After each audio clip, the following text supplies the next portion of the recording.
ॐ श्रीकृष्णाष्टकम्। भजे व्रजैकमण्डनं समस्तपापखण्डनं स्वभक्तचित्तरञ्जनं सदैव नन्दनन्दनं सुविच्यगुच्छमस्तकं सुनादवेणुहस्तकम् अनङ्गरङ्गसागरं नमामि कृष्णनागरम् मनोजगर्वमोचनं विशाललोललोचनं विधूतगोपशोचमं नमामि पद्मलोचनं करारविन्दभूधरं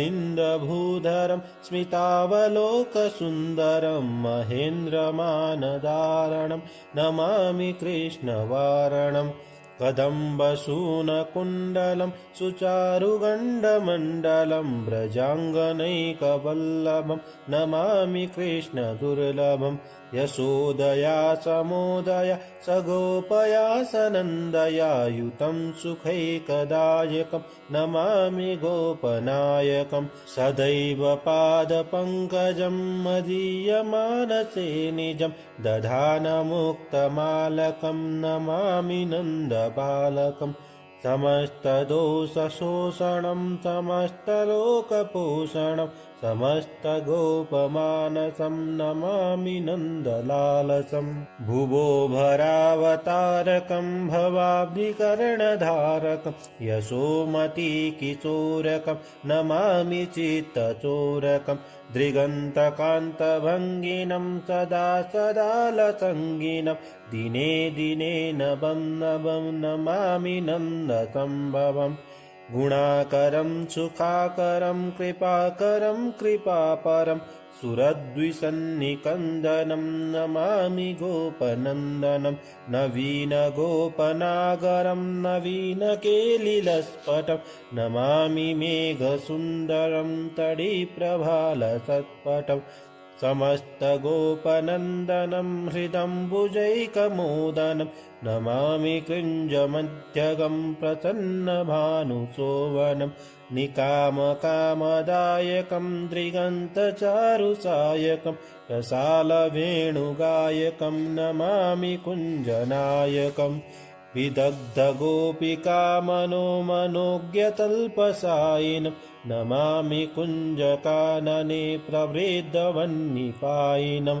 किशोरकान्तिरञ्जितं दृगञ्जनं सुशोभितं गजेन्द्रमोक्षकारिणं नमामि श्रीविहारिणं यदा तदा यथा तथा तथैव कृष्णसत्कथा मया तदैव गीयता तथा कृपा विधीयता प्रमाणिकाष्टकद्वयं जपत्यधीत्य यः पुमान् भवेश नन्दनन्दने भवे भवे सुभक्तिमान् भजे व्रजैकमण्डनं समस्तपापखण्डनं स्वभक्तचित्तरञ्जनं सदैव नन्दनन्दनं सुविच्यगुच्छमस्तकं सुनादवेणुहस्तकम् अनङ्गरङ्गसागरं नमामि कृष्णनागरम् मनोजगर्वमोचनं विशाललोललोचनं विधूतगोपशोचमं नमामि पद्मलोचनं करारविन्दभूधरं स्मितावलोकसुन्दरं महेन्द्रमानदारणं नमामि कृष्णवारणं कदम्बसूनकुण्डलं सुचारुगण्डमण्डलं व्रजाङ्गनैकवल्लभं नमामि कृष्णदुर्लभं यशोदया समोदया सगोपया सनन्दया युतं सुखैकदायकं नमामि गोपनायकं सदैव पादपङ्कजं मदीयमानसे निजं दधानमुक्तमालकं नमामि नन्दबालकं समस्तदोषशोषणं समस्तलोकपोषणं समस्तगोपमानसं नमामि नन्दलालसं भुवो भरावतारकं भवाब्धिकरणधारकं यशोमतीकिशोरकं नमामि चित्तचोरकं दृगन्तकान्तभङ्गिनं सदा सदालसङ्गिनं दिने दिने नभं नभं नमामि नन्दसम्भवम् गुणाकरं सुखाकरं कृपाकरं कृपापरं सुरद्विषन्निकन्दनं नमामि गोपनन्दनं नवीनगोपनागरं नवीनकेलिलस्फटं नमामि मेघसुन्दरं तडिप्रभालसत्पटं समस्तगोपनन्दनं हृदम्बुजैकमोदनं नमामि कुञ्जमध्यगं प्रसन्नभानुशोभनं निकामकामदायकं दृगन्तचारुसायकं रसालवेणुगायकं नमामि कुञ्जनायकम् विदग्धगोपिकामनोज्ञतल्पसायिनं नमामि कुञ्जकानने प्रवृद्धवह्निपायिनं किशोरकान्तिरञ्जितं दृगञ्जनं सुशोभितं गजेन्द्रमोक्षकारिणं नमामि श्रीविहारिणं यदा तदा यथा तथा तथैव कृष्ण तत्कथा मया तदैव गीयता तथा कृपा विधीयता प्रमाणिकाष्टकद्वयं जपत्यधीत्य यः पुमान् भवेत् नन्दनन्दने भवे भवेषु भक्तिमान् भजे व्रजैकमण्डनं समस्तपापखण्डनं स्वभक्तचित्तरञ्जनं सदैव नन्दनन्दनम् सुवीच्यगुच्छमस्तकं सुनादवेणुहस्तकम् अनङ्गरङ्गसागरं नमामि कृष्णनागरम् मनोजगर्वमोचनं विशाललोललोचनं विधूतगोपशोचमं नमामि पद्मलोचनम् करारविन्दभूधरं स्मितावलोकसुन्दरं महेन्द्रमानधारणं नमामि कृष्णवारणं कदम्बसूनकुण्डलं सुचारुगण्डमण्डलं व्रजाङ्गनैकवल्लभं नमामि कृष्णदुर्लभं यशोदया समोदया सगोपया सनन्दया युतं सुखैकदायकं नमामि गोपनायकं सदैव पादपङ्कजं मदीयमानसे निजं दधानमुक्तमालकं नमामि नन्दबालकं समस्तदोषशोषणं समस्तलोकपोषणं समस्तगोपमानसं नमामि नन्दलालसं भुवो भरावतारकं भवाब्धिकरणधारकं यशोमतीकिशोरकं नमामि चित्तचोरकं दृगन्तकान्तभङ्गिनं सदा सदालसङ्गिनं दिने दिने नभं नभं नमामि नन्दसम्भवम् गुणाकरं सुखाकरं कृपाकरं कृपापरं सुरद्विषन्निकन्दनं नमामि गोपनन्दनं नवीनगोपनागरं नवीनकेलिलस्फटं नमामि मेघसुन्दरं तडिप्रभालसत्पटं समस्तगोपनन्दनं हृदम्बुजैकमोदनं नमामि कुञ्जमध्यगं प्रसन्नभानुशोभनं निकामकामदायकं दृगन्तचारुसायकं रसालवेणुगायकं नमामि कुञ्जनायकम् विदग्धगोपिकामनोज्ञतल्पसायिनं नमामि कुञ्जकानने प्रवृद्धवह्निपायिनं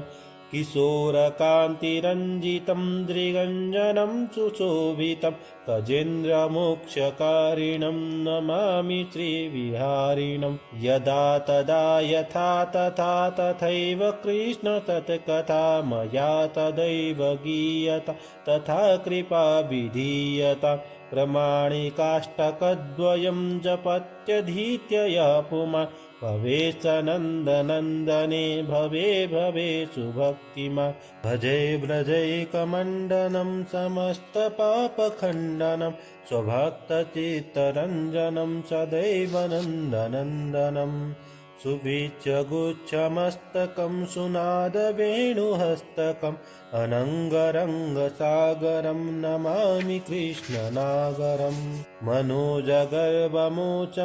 विशाललोललोचनं विधूतगोपशोचमं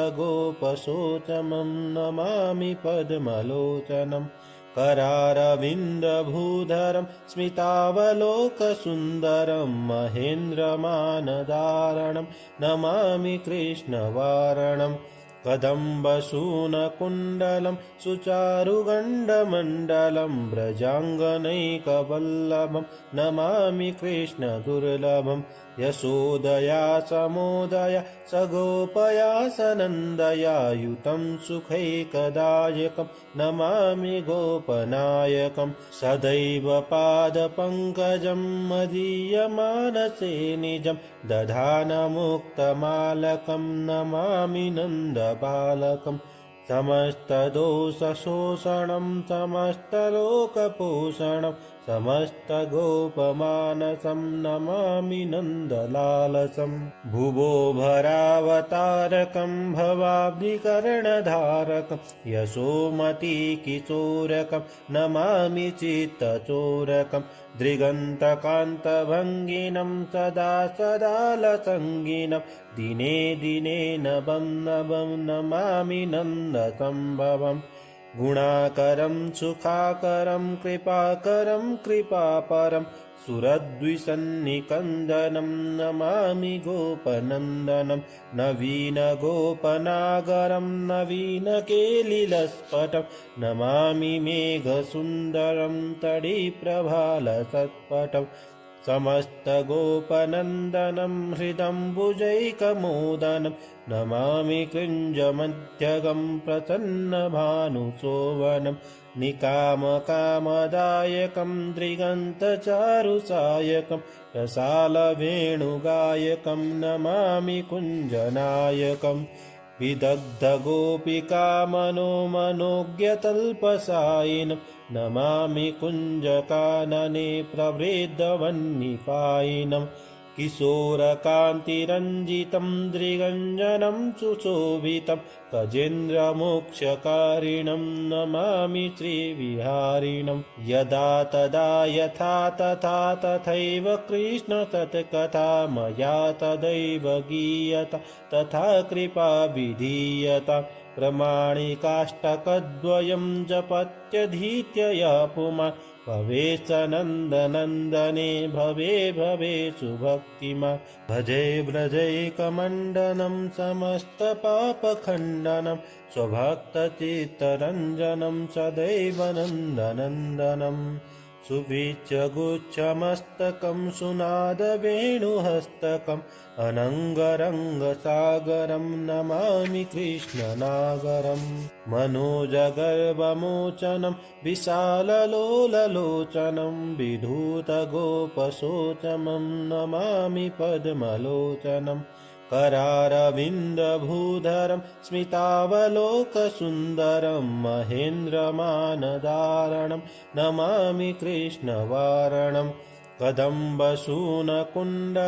सुचारुगण्डमण्डलं व्रजाङ्गनैकवल्लभं नमामि कृष्णदुर्लभम् यशोदया समोदया सगोपया सनन्दया युतं सुखैकदायकं नमामि गोपनायकं सदैव पादपङ्कजं मदीयमानसे निजं दधानमुक्तमालकं नमामि नन्दबालकम् समस्तदोषशोषणं समस्तलोकपोषणं समस्तगोपमानसं नमामि नन्दलालसम् भुवो भरावतारकं भवाब्धिकरणधारकं यशोमतीकिशोरकं नमामि चित्तचोरकं दृगन्तकान्तभङ्गिनं सदा सदालसङ्गिनं दिने दिने नभं नभं नमामि नन्दसम्भवम् गुणाकरं सुखाकरं कृपाकरं कृपापरं सुरद्विसन्निकन्दनं नमामि गोपनन्दनं नवीनगोपनागरं नवीनकेलिलस्फटं नमामि मेघसुन्दरं तडिप्रभालसत्पटं समस्तगोपनन्दनं हृदम्बुजैकमोदनं नमामि कृञ्जमध्यगं प्रसन्नभानुशोभनं निकामकामदायकं दृगन्तचारुसायकं रसालवेणुगायकं नमामि कुञ्जनायकम् विदग्धगोपिकामनोज्ञतल्पसायिनं नमामि कुञ्जकानने प्रवृद्धवह्निपायिनं किशोरकान्तिरञ्जितं दृगञ्जनं सुशोभितं गजेन्द्रमोक्षकारिणं नमामि श्रीविहारिणं यदा तदा यथा तथा तथैव कृष्ण तत्कथा मया तदैव गीयता तथा कृपा विधीयता प्रमाणिकाष्टकद्वयं जपत्यधीत्य यः पुमान् भवेत् नन्दनन्दने भवे भवे सुभक्तिमान् भजे व्रजैकमण्डनं समस्तपापखण्डनं स्वभक्तचित्तरञ्जनं सदैव नन्दनन्दनं सुविच्यगुच्छमस्तकं सुनादवेणुहस्तकम् अनङ्गरङ्गसागरं नमामि कृष्णनागरम् मनोजगर्वमोचनं विशाललोललोचनं विधूतगोपशोचमं नमामि पद्मलोचनम् करारविन्दभूधरं स्मितावलोकसुन्दरं महेन्द्रमानदारणं नमामि कृष्णवारणम् कदम्बसूनकुण्डलं सुचारुगण्डमण्डलं व्रजाङ्गनैकवल्लभं नमामि कृष्णदुर्लभं यशोदया समोदया सगोपया सनन्दया युतं सुखैकदायकं नमामि गोपनायकं सदैव पादपङ्कजं मदीयमानसे निजं दधानमुक्तमालकं नमामि नन्दबालकम् समस्तदोषशोषणं समस्तलोकपोषणं समस्तगोपमानसं नमामि नन्दलालसं भुवो भरावतारकं भवाब्धिकरणधारकं यशोमतीकिशोरकं नमामि चित्तचोरकं दृगन्तकान्तभङ्गिनं सदा सदालसङ्गिनं दिने दिने नभं नभं नमामि नन्दसम्भवम् गुणाकरं सुखाकरं कृपाकरं कृपापरं सुरद्विसन्निकन्दनं नमामि गोपनन्दनं नवीनगोपनागरं नवीनकेलिलस्फटं नमामि मेघसुन्दरं तडिप्रभालसत्पटम् समस्तगोपनन्दनं हृदम्बुजैकमोदनं नमामि कृञ्जमध्यगं प्रसन्नभानुशोभनं निकामकामदायकं दृगन्तचारुसायकं रसालवेणुगायकं नमामि कुञ्जनायकम् विदग्धगोपिकामनोज्ञतल्पसायिनं नमामि कुञ्जकानने प्रवृद्धवह्निपायिनं किशोरकान्तिरञ्जितं दृगञ्जनं सुशोभितं गजेन्द्रमोक्षकारिणं नमामि श्रीविहारिणं यदा तदा यथा तथा तथैव कृष्ण तत्कथा मया तदैव गीयता तथा कृपा विधीयता प्रमाणिकाष्टकद्वयं जपत्यधीत्य यः पुमान् भवेत् नन्दनन्दने भवे भवे सुभक्तिमान् भजे व्रजैकमण्डनं समस्तपापखण्डनं स्वभक्तचित्तरञ्जनं सदैव नन्दनन्दनम् सुविच्यगुच्छमस्तकं सुनादवेणुहस्तकम् अनङ्गरङ्गसागरं नमामि कृष्णनागरम् मनोजगर्वमोचनं विशाललोललोचनं विधूतगोपशोचमं नमामि पद्मलोचनम् करारविन्दभूधरं स्मितावलोकसुन्दरं महेन्द्रमानधारणं नमामि कृष्णवारणम् कदम्बसूनकुण्डलं सुचारुगण्डमण्डलं व्रजाङ्गनैकवल्लभं नमामि कृष्णदुर्लभम् यशोदया समोदया सगोपया सनन्दया युतं सुखैकदायकं नमामि गोपनायकं सदैव पादपङ्कजं मदीयमानसे निजं दधानमुक्तमालकं नमामि नन्दबालकम् समस्तदोषशोषणं समस्तलोकपोषणं समस्तगोपमानसं नमामि नन्दलालसं भुवो भरावतारकं भवाब्धिकरणधारकं यशोमतीकिशोरकं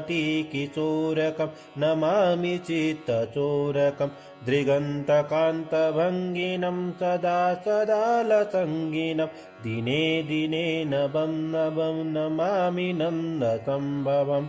गुणाकरं सुखाकरं कृपाकरं कृपापरं सुरद्विषन्निकन्दनं नमामि गोपनन्दनं नवीनगोपनागरं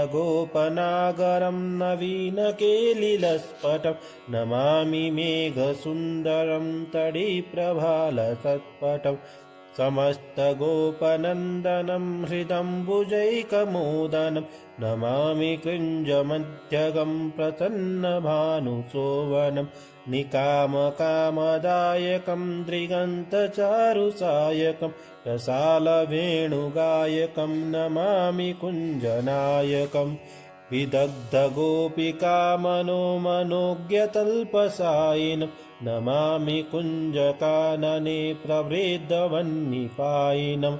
किशोरकान्तिरञ्जितं दृगञ्जनं सुशोभितं गजेन्द्रमोक्षकारिणं नमामि श्रीविहारिणं यदा तदा यथा तथा तथैव कृष्णसत्कथा मया तदैव गीयता तथा कृपा विधीयता प्रमाणिकाष्टकद्वयं जपत्यधीत्य यः पुमान् भवेत् नन्दनन्दने भवे भवे सुभक्तिमान् भवे भवे सुभक्तिमान् इति श्रीमत्शङ्कराचार्यकृतं